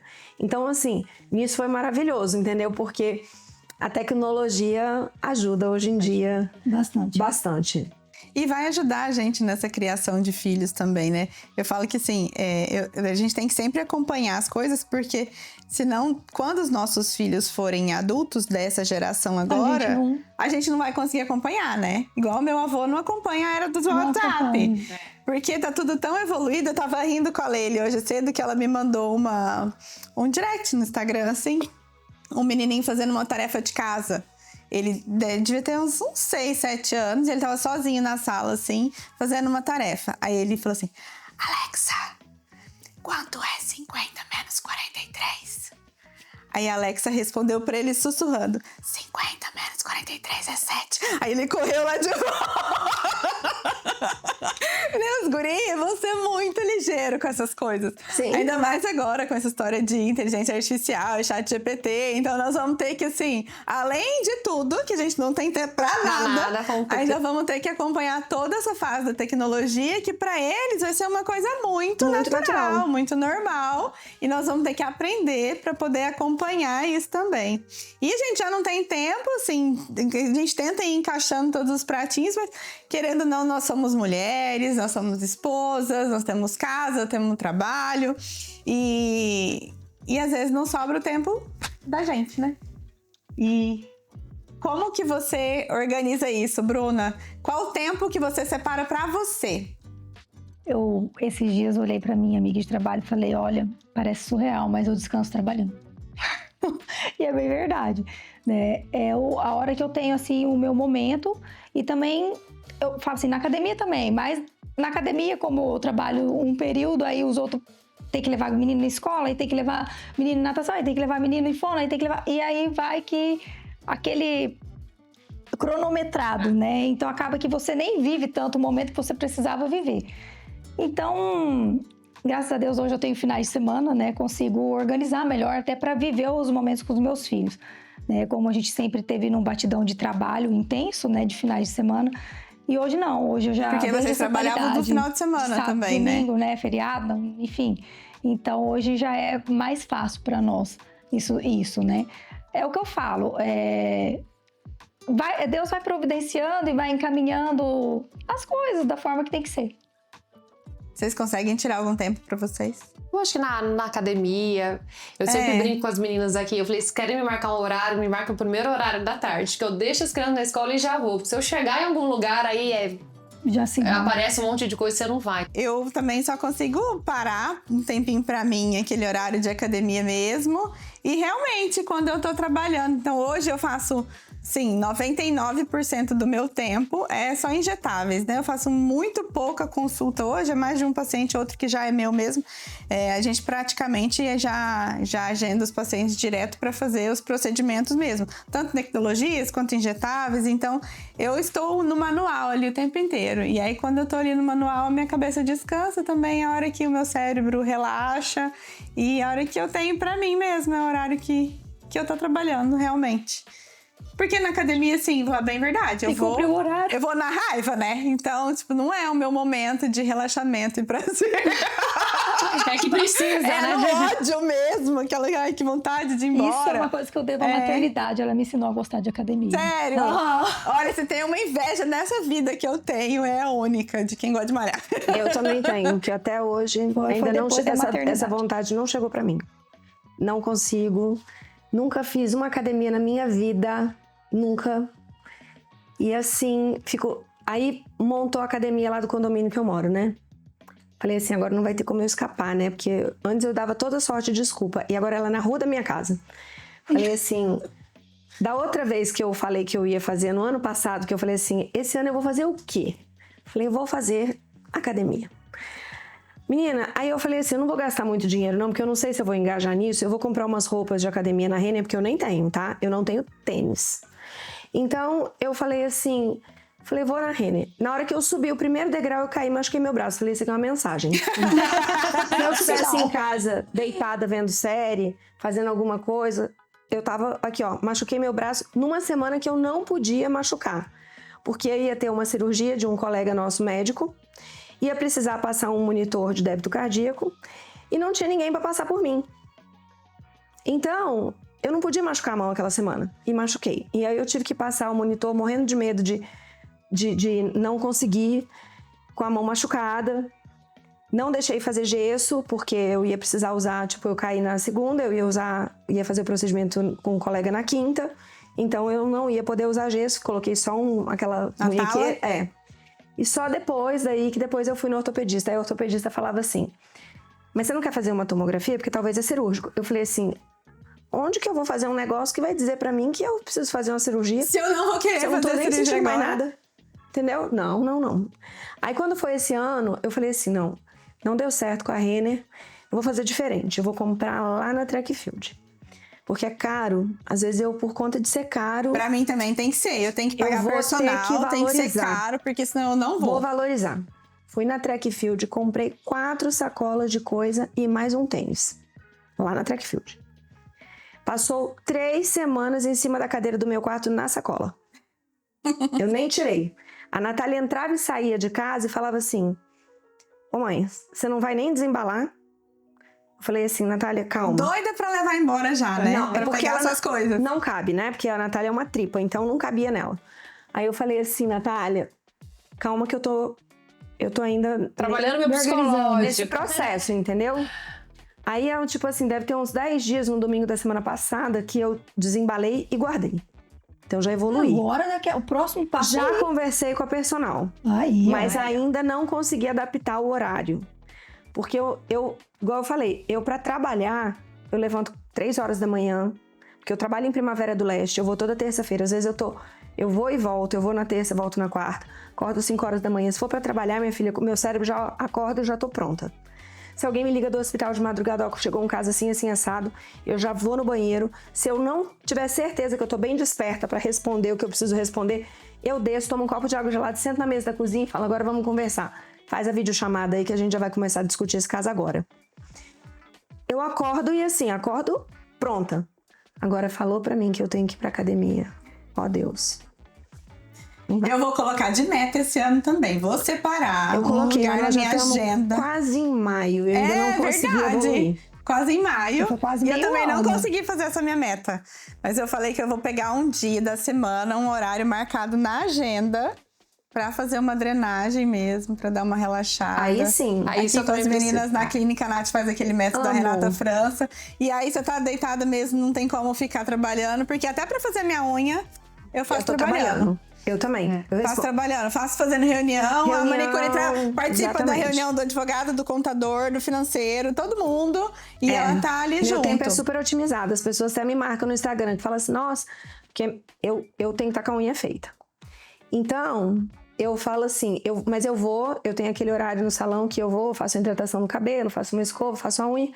Mas naquele momento que eu tô ali, eu já levo o computador comigo, eu já coloco o fone de ouvido, eu já faço reunião que eu preciso fazer de alguma coisa, porque a gente tem consultoria de qualidade, de processos, de protocolos. Então, às vezes a pessoa ela marca no horário que é o horário do salão, né? Eu fecho a câmera, ponho o fone de ouvido e eu faço a unha e faço tudo que tem que fazer naquela 1 hora que eu faço o cabelo e a unha. Então, 1 hora da sexta-feira, né? 1 hora Já reservado pra isso. Reservado. Esse é o único Já horário de rotina. fato que é um horário que eu reservo pra mim, mesmo assim eu consigo fazer alguma coisa. Fiz massagem, assim, drenagem linfática, eu amo massagem, muito tempo. Mas era o horário que eu pegava e respondia e-mail enquanto fazia a massagem, Resolvendo sabe? alguma coisa. Então eu consigo responder o e-mail pelo celular, eu vou olhando as coisas e vou respondendo e-mail. Então, assim, já aconteceu na época que o Daniel ficou doente e tudo, né? Eu fui pra psicóloga, porque eu precisava de ajuda pra poder passar por aquele período, né? Sim, ajuda profissional. Porque eu não conseguia me convencer que eu era capaz. Então, fui eu pra psicóloga. E aí, ela me fez essa pergunta, né? Eu falei assim, qual é o horário que você tira exclusivamente pra você? Eu falei, esse. É difícil até arrumar horário da psicóloga. Esse 40 minutos que a gente senta aqui é o horário que eu não faço nada simultaneamente. Porque era esse o meu maior problema. Era eu encaixar um problema gigante que tinha data e hora pra começar. Tipo assim, eu precisava daqueles horários. Já eram horários que eu já tinha compromisso. E eu precisava. E assim, e foi muito interessante porque assim, eu sempre trabalhei muito. Eu sempre fiz muita coisa ao mesmo tempo. E eu não sei dizer não. E aí, uma pessoa me disse assim no hospital, por que você não contrata alguém pra levar e buscar ele? Nossa, assim, eu achei aquilo de tão pouca empatia no momento que eu tava vivendo, porque eu falei assim, porque a mãe dele sou eu. E tem coisa que a gente quer fazer questão de fazer. Dele, sabe? Eu sou a mãe dele. E eu precisava de viver aquilo ali naquele começo, até pra ter entendimento do processo que eu ia viver aquilo pro resto da minha vida. Porque naquela hora eu achei que eu ia estar correndo 100 metros rasos. Eu falei, é 1 ano que eu vou diminuir o ritmo, que eu vou me dedicar a isso, esse menino vai ter reabilitado. E daqui a 1 ano, eu volto, entendeu? Então eu saí de algumas coisas, parei de coordenar alguns serviços, comecei a trabalhar menos, passei a tarde me dedicando a isso. Só que esse ano passou assim, ó. E aí, não desenvolveu no tempo que eu determinei que aquilo ia acontecer. E aí eu precisei da psicóloga pra me ajudar a entender de que eu não tinha decisão sobre todas as coisas. Na verdade, a gente não tem decisão sobre nada, né?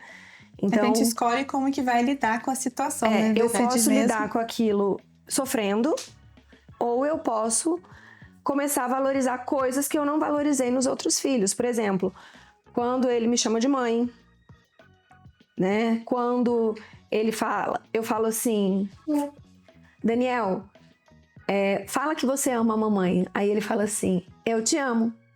Então, dá um beijinho instalado em mim. Porque isso eram coisas que eu não achava. Como eu tinha são muitos filhos, aquilo vinha com muita frequência, né? Eu tinha esse feedback dos outros filhos com muita frequência, com muita facilidade. E de repente eu comecei a ter que buscar esse eu te amo, mamãe.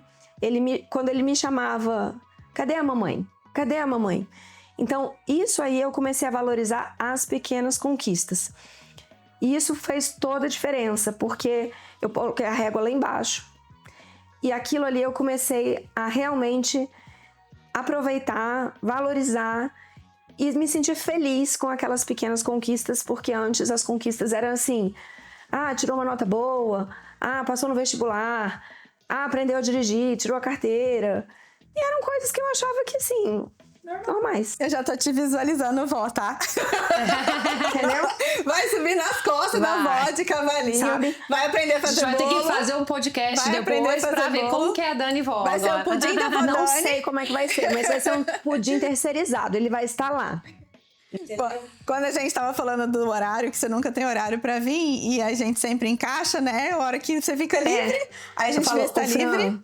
amanhã cancelou um negócio Eu aqui, acho ó." que na última vez que a Dani me ligou, foi um dia que eu tinha tirado a tarde pra mim mesmo. E aí eu ia resolver umas coisas em casa. Eu aproveitei que o Leozinho dormiu depois do almoço. E aí falei, Nath, tô indo aí pra você fazer uma drenagem mesmo, uma drenagem linfática em mim. E aí ela não tinha conseguido fazer desde então a drenagem em mim. Aí ela fez nas pernas. Aí na hora que ela chegou aqui no joelho, a Dani me ligou. Falei, Nath, não vai ser hoje? Falei, venha, Dani, pode deixar que nós damos um jeito. Mas assim, é desse jeito, a gente abre mão. Mas essa psicóloga, quando eu fiz nessa época, foi muito importante pra mim. Primeiro, pra eu aceitar as questões, né, que eu não tenho domínio de tudo. E outra coisa, pra eu também não pegar problema que não é meu. Exatamente. Nossa, isso Você assim, não é mãe de todo mundo, só não. dos seus. Então, não pegar o problema dos outros, pra mim, foi, assim, fantástico na minha vida. Eu ainda volto e meia, eu falo com um colega meu muito próximo, que eu falo assim, vamos parar de pegar papel na ventania. Porque problema, isso a minha irmã me falou essa frase uma vez, problema é uma folha no vento, pega quem quer. Mas eu ficava assim, ó, catando papel na ventania. Então eu diminuí essa catação de papel na ventania. Às vezes eu ainda me envolvo em alguma coisa que não tem nada a ver comigo, mas porque eu não sei, sabe? Parece que eu tenho um imã para problema. E aí, como eu sou muito operacional, o problema vem e eu quero resolver. Então assim, se a pessoa me pede uma coisa, às vezes não tá na minha mão resolver, mas eu falo assim, eu sei como é que faz, como é que resolve, eu falo, pode deixar, eu vou resolver isso pra você. Se eu não conseguir, eu sei quem faz. E assim eu vou incomodando os outros, sabe?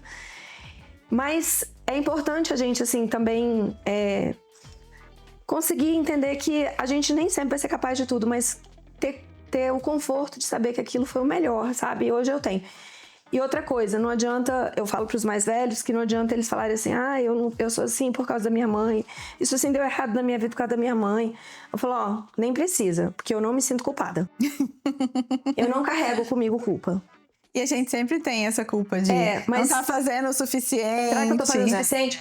Mas assim, em um determinado momento, eu nem sei que momento foi esse, eu comecei a parar de falar assim, será que eu podia ter feito mais? Eu falo, não. Naquele momento eu fiz o que eu achava que era certo e o que era melhor dentro do que eu podia fazer. Então, ó, se eu não dei conta de resolver, rapaz, quer que eu te ajude a pagar o psicólogo? Quer? Vocês querem ir? O que você precisa? Não, mas me dê alguma coisa fácil, né? De agora falar assim, você é culpada disso. Eu falo, ok, sou. Já assumi a culpa. O que nós vamos fazer daqui pra frente para resolver o problema? Então eu não fico perpetuando isso. Então os meninos reclamam bastante, sabe? Assim, falam que talvez eu mude com esses gêmeos, sabe? Mas eu não sei. Eu penso que talvez não. É bom a gente mostrar pra eles, né, que a culpa dos nossos atos é nossa mesmo. Então, assim, apesar dos desvaneios que a gente teve na vida toda, a gente que escolhe se a gente vai sofrer com aquilo ou não, se a gente vai fazer desse jeito ou não. Então, é legal a gente explicar e ensinar isso pros nossos filhos também. Porque senão fica um negócio muito vitimista, né? Eu não evoluo porque minha mãe fez isso. Eu não consigo ter um relacionamento porque meu pai fez isso. Não, nada. Você não consegue porque, tipo, você precisa se esforçar pra isso. Então, quando a gente assume a nossa responsabilidade de cada problema sem querer culpar o outro, fica mais fácil da gente achar uma solução mesmo. Exatamente. A solução, ela vem. E o cuidado que a gente precisa ter conosco também, porque assim, a gente doa muito. Então a gente precisa cuidar de tudo e cuidar dos filhos. E como você falou, a gente faz o melhor do jeito que dá, quando se encaixa. E muitas vezes a gente não sobra nenhum horário pra gente. Às vezes sobra o horário da academia, sobra o horário que tá trabalhando, mas um horário pra eu parar e falar, não, vou ficar aqui, vou ver uma série. Só se for de madrugada, às vezes dá. Então, às vezes as meninas ficam doidas. Dormir. Porque aí eu faço o que faz, né? Você vai dormir, ver a série, comer. Faço o Léo dormir à noite, aí depois que eu vou pegar o WhatsApp, às vezes as meninas chegam aqui na clínica, tem 1000 mensagens já. no celular da clínica, porque é o horário que eu respondo, tipo, de noite, de madrugada. E as mães, elas às vezes me ligam e falam, Fran, eu ainda tô grávida, quando que dá pra eu começar a me cuidar? Porque aí elas já ficam com aquela preocupação, né? Principalmente quando é mãe de primeira, assim. Falei, ai, dá pra eu fazer alguma coisa? Eu falei, não, grávida eu não gosto de fazer muita coisa, não, de procedimento. Mas assim que o bebê nascer, quando você tiver um tempo, pode vir que eu faço. Porque elas acham assim, o bebê vai nascer no outro dia, ela vai estar aqui. E nunca acontece, porque aí quer fazer, tem mais milhões de coisas, não consegue nem se olhar no espelho. Tem paciente que fala, eu esqueci até de escovar o dente. Porque você tá naquela função de menina pequena ali, na hora que você vê, meio-dia você ainda tá de pijama, não escovou o dente, meteu o cabelo. E eu falo assim, a hora que o bebê nascer, a hora que tiver um tempinho, pode vir que a gente cuida. E aí a gente dá uma relaxada e revigorada, porque não dá pra fazer botox, né, na gestação. O que foi o primeiro procedimento que você quis fazer quando eu vim teve aqui o bebê? Em 2023, né, depois que eu fui convidada, Foi fui 23? olhar. Não, na verdade eu tinha vindo em 2017, né, já era só paciente, mas dermatológico. Mas para procedimentos foi em 2023. E em 2023 mudou. O dia primeiro eu falei, esse ano eu vou me cuidar. Eu me dediquei 3 anos da maternidade, naquele ano de pandemia, aquele perrengue de gravidez. Falei, agora é minha hora. Eu não engordei na gravidez, eu engordei 1,990 kg. Eu emagreci, então eu caí. 1,990 kg? Eu engordei 1,990 kg. Então eu caí, né? Era muito tempo mesmo de dedicação aos meninos. Então eu falei, não, esse ano eu vou me cuidar. Eu já estava decidida, que foi quando eu comecei a ir. Lembro que eu falei pra Letícia, falei, Lê, eu quero uma consulta, porque eu quero primeiro ter confiança na Fran para depois poder fazer algum procedimento. Aí a Fran, com o jeitinho dela, né? Eu cheguei aqui, pegou e falou assim pra mim, olha, né, eu acho que a gente colocar um botox, né, um preenchimento labial, não, esse rostinho vai ficar bom, a gente dá uma levantadinha assim e tal.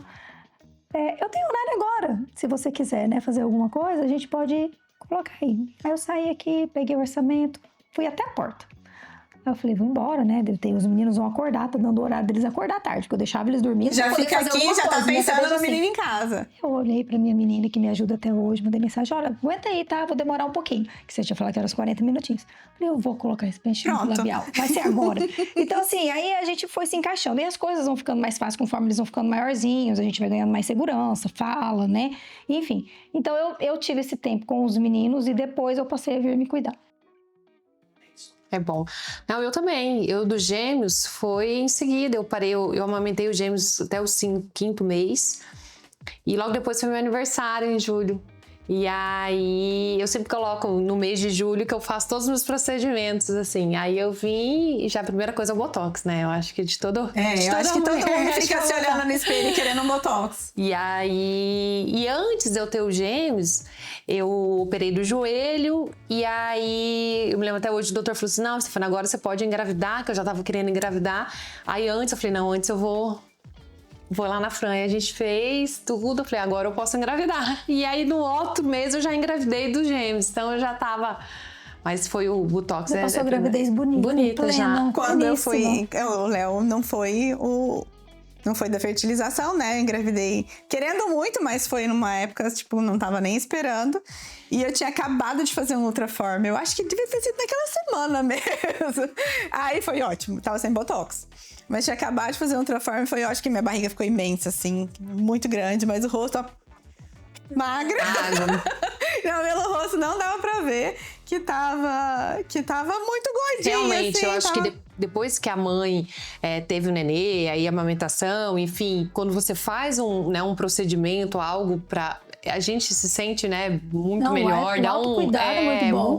Porque a gente sente que a gente parou eles felizes pra cuidar da gente. Realmente. E deu um tempinho. O da Fran, primeira vez que eu vim, a Fran tinha recém-chegado ela veio, né? Ela foi pra São Paulo, daí ela voltou. Aí um dia nós estávamos no hospital, eu falei assim, Fran, eu tô com isso aqui, ó. Aí ela virou pra mim e falou assim, não é isso não. Eu falei assim, eu tenho medo de fazer preenchimento de lábio, essas coisas, eu não quero ficar diferente. Eu quero parecer que eu tenho a idade que eu tenho. Sabe, eu não quero... Porque assim, como eu tenho os filhos adultos, eu não queria parecer mais nova. Eu queria parecer bem com 40 anos, que era o que eu tinha. E aí eu falei assim com ela. Ela falou assim, não, isso aqui não é isso que você tá falando, não. isso aqui, ó, nunca vou me esquecer disso. Seu sorriso está triste. Menina, aquilo transformou a minha vida. Daquele dia em diante, eu nunca tinha reparado que o sorriso ficava triste. Eu falei, meu Deus do céu, agora eu tô com esse sorriso triste, o que vai ser Foi com carinho, né? Foi super com carinho. Mas assim, que eu fui falar pra ela, o que nós vamos fazer aqui? Ela tinha acabado de chegar. Ela falou assim, Dani, é aqui, ó, esse problema aqui do sorriso triste. Eu falei, filha, pra ontem resolver esse problema. Foi o sorriso porque aberto. agora, todo lugar que eu olho, eu vejo isso. Eu nunca tinha reparado. Mas você resolveu os problemas da minha vida. E assim foi. Mas aí depois, a gente foi fazendo com alguma frequência. A Natália, quando tava pra fazer 15 anos, teve muita estria. Mas muita, não sei de Nossa, onde. verdade. Da Nath lá na outra clínica Deus. ainda. Há 10 anos atrás, a Natália teve muita estria. E era aquela estria que tava começando. Ela tinha 14 para 15 anos. E A gente não tinha esse monte de tecnologia, Não tinha. nem existia naquela época Mas ela ainda. tava crescendo a mama, a perna, quadril. Gente, eu trouxe a Natália e falei aqui, Fran, é o seguinte, essa menina não pode ter estria, não. Entendeu? Falei, dá um jeito nisso aqui. Gente, a Natália tomava, por Deus. Na época a gente tinha que fazer mesoterapia, né? Não tinha tecnologia na época. Então era agulha e injeção mesmo. Aí a gente injetava medicamento assim dentro de cada estria. E ela gritava e xingava a Dani. Traumatizou a menina de 15 anos. Não, olha só, ela não tem nenhuma estria, tá? Eu falei com ela, eu falei assim, você tem que me agradecer eternamente, porque ela vinha... E ela adora usar decote, né? Sim, Ela ia ficar desesperada. Ela vinha amarrada, tá? Era lá na outra clínica. Ela xingava, gritava, esperneava, falava que não ia. Eu trazia ela na marra. E aí ela gritava, eu olhava pra Dani assim, Eu vou parar. Eu falei, não para não. não, para não, você Não para não, eu seguro ela aqui. E ela sempre foi minha amiga, eu sempre fui obediente com Falava ela. assim, pode fazer.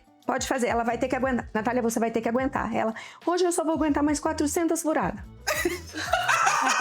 Porque era muita. Mas assim, hoje eu falo com ela, eu falei assim, olha, Natália, você já pensou se eu tivesse sucumbido àquela choração sua? Você ia estar toda cheia de estria. Entendeu? Toda cheia de estria. Olha aí, uma pele maravilhosa. E aí, depois disso, é muito interessante, né? Porque eu venho e faço coisas assim, pontuais. Faz um botox, faz uns fios, faz ultraforme, faz um preenchimento, bioestimulador, né? Mais é bioestimulador. Mas a dona Natália ama um procedimento. Ama um procedimento. Caiu cedo na mãozinha da Caiu Fran. cedo, caiu aos 14 pronto. anos na mão da Fran, agora tá com 25, agora ela paga os procedimentos dela, entendeu? Porque agora ela já trabalha. Adora ela colocar pode uma pagar. boca. Adora uma boca, sabe? Adora fazer contorno, não sei o quê. Então, assim, aí ela fala assim, mãe, eu vou lá na Fran. Antes, quando ela tava dizendo, eu falei assim, não, Natália, pelo amor de Deus. Mãe, deixa eu te explicar, eu não posso sair feia nas minhas fotos de formatura. Não posso, mãe. Vai ter as Nunca fotos vai de ser feia, formatura. a foto de formatura é maravilhosa do jeito que é. Aí eu falava assim, ela falou assim, me empresta esse cartão, mãe. Me empresta esse cartão. Eu faço parceladinho, mãe. Você nem vai sentir. Aí ela vinha aqui fazer. Aí pra formatura fez... Olha, menina, eu sei que agora, graças a Deus, ela mesma paga os dela. Porque senão não tava nem sobrando. Porque eu tenho que pagar os da bonita. Olha, mas ela tem 5 filhos, mas só tem uma mulher. Só tenho ela. Só tem uma mulher. Só tenho a E eu minha lembro sócia. Quando você engravidou dos meninos, ela falou, ai, pelo menos eu que vou manter a única menina em casa. Não, a E o primeira trabalho é coisa... pra manter uma mulher, né? Bem Menina, diferente. não tô te dizendo que ela vem, traz o cartão de crédito, porque ela tem tempo, então ela vem, ela agenda. Natália, ela veio passar poucos dias. O que você vai fazer sexta-tarde, Natália? Vou na Fran. Já agendei lá de Marília. Pronto. Aí ela Resolvido. vem, ela fala, eu vim aqui só pra pegar o cartão. Mas o custo da menina é bem maior, né? Do menino. E a gente quer inventar também, né? Porque a gente quer laço, quer uma gaveta de tiaras, quer tudo, né? E a gente já falou das marcas que a maternidade deixa no coração, na mente. E os cuidados que a gente gosta de fazer depois que o bebê nasce e na hora que dá tempo. Mas assim, olhando no corpo e na pele mesmo, quando vocês estavam gestantes, o que vocês olhavam e falavam, meu Deus, isso aqui nunca vai voltar ao que era antes, que dava aquele desespero. Eu acho que no meu, da gravidez da Helena até que não, mas dos gêmeos era a barriga, né? Porque O meu também, a minha barriga era muito grande a minha era também. muito grande, assim, eu até dos gêmeos eu não engordei muito, né? Era duas crianças, assim, então minha perna, meu braço não era mais quem me via de costas era uma coisa. Quando me via minha barriga era muito grande. E eles nasceram muito grandes, assim, por ser gêmeos. Então, eu pensava, falei, gente, não vai voltar essa barriga. O que eu vou fazer com essa barriga? Eu acho que pra mim foi a barriga. Pra mim também foi a barriga. Eu engordei 26 quilos. Tudo que eu não ganhei nas outras gestações, de peso, eu ganhava 8 quilos, então voltava muito rápido. Os 3 primeiros filhos, nem parecia que eu tinha tido filho. Mas quando eu tive os gêmeos, porque como foi fertilização, você sabe, toma muito hormônio. Então, eu ganhei 26 quilos. E eu vou te falar, eu parei de dirigir porque eu não cabia, o meu pé não alcançava o volante. Então, eu achei que não ia voltar, como de fato não voltou, né? Não volta. Não volta, né? Não voltou, mas eu não tive estria, mas uma sorte, não sei como. Mas assim, sabe assim, Fran, eu já fui muito vaidosa, sabe? Quando eu era mais nova. Eu achava que conforme eu fosse ficar mais velha, eu ia ficar mais... Mas hoje o preço de eu ser mãe é essa barriguinha mole, entendeu? Então, ok. Tudo certo. A minha já também não tira era... barriga, gente. Não, mas também ela não engordou 1,9 kg. Eu tava aqui pensando quanto que eu engordei, assim. Eu acho que eu engordei uns 14, porque eu parei de pesar na última semana. O colágeno do rosto e a bochecha foi por água abaixo. E você era mais cheinha antes de engravidar, né? Eu sou pós-bariátrica, né? Ah, sim. Então, eu não tive esse tanto problema, né? Mas eu já tava no processo de emagrecimento. Mas a flacidez que você sentiu e aumentou. Eu senti mais pós-gestação do que com a bariátrica. E aí a gente vai e cola tudo. A minha barriga também parecia que, tipo, era um balão. E aí, de repente, e ficou aquelas irregularidades, assim. Mas eu achei que, assim, perto do que tinha ficado, ficou maravilhoso. Já fiz um monte de outra forma. Já coloquei Sculptra, aquela pelinha fina. E pra mim não me incomoda hoje mais, assim. Não é uma coisa que me atrapalha. E a gente começa a ver outras coisas também, né? A cicatriz da cesárea também não me incomoda, eu fico super bem com ela. E o colágeno a gente vai repondo e colocando o rosto no lugar. O importante é o rosto, o que tá escondido debaixo aqui da roupa não tem problema, ninguém tá vendo. E pra encerrar, eu queria pedir pra cada uma de vocês pra deixar uma frase pra vocês o que é sentir na pele ser mãe. Pra mim, eu acho que sentir na pele ser mãe é você descobrir o verdadeiro amor, né? Um amor incondicional. Renascer uma força aí de mãe que só a mãe tem, toda a dedicação, cuidado, toda a entrega. Eu acho que isso é sentir na pele o que é mãe. E a gente sente toda essa entrega mesmo, porque a gente se dedica muito, né? Aos filhos, tanto a parte emocional quanto de tempo. E a gente sempre espera criar os nossos filhos da melhor forma possível para que eles cresçam adultos com tranquilidade, com caráter, com educação, as qualidades que a gente preza tanto, né? As virtudes, né? As virtudes. Pra mim também, ser mãe, eu acho que eu vou começar com a mesma frase que eu comecei, vou terminar com a mesma frase que eu comecei, né? Ser mãe é uma dádiva divina. E é realmente um presente. É um grande presente. E a gente encerrou, conversamos bastante, que conversa gostosa. Nossa, quase um café da tarde, parecendo. Tá faltando um café mesmo pra gente finalizar, mas nosso bolo de Páscoa já tá ali. E pra vocês que estão gostando do nosso vídeo, nós já estamos no YouTube, Spotify, no Instagram. Então tem vários vídeos no nosso canal, é só acompanhar a gente por lá. E hoje a gente encerra mais um capítulo do podcast Sentindo na Pele, por Franciele Gaiol. Muito obrigada, meninas. Gente, que agradece. Eu amei. Agradece.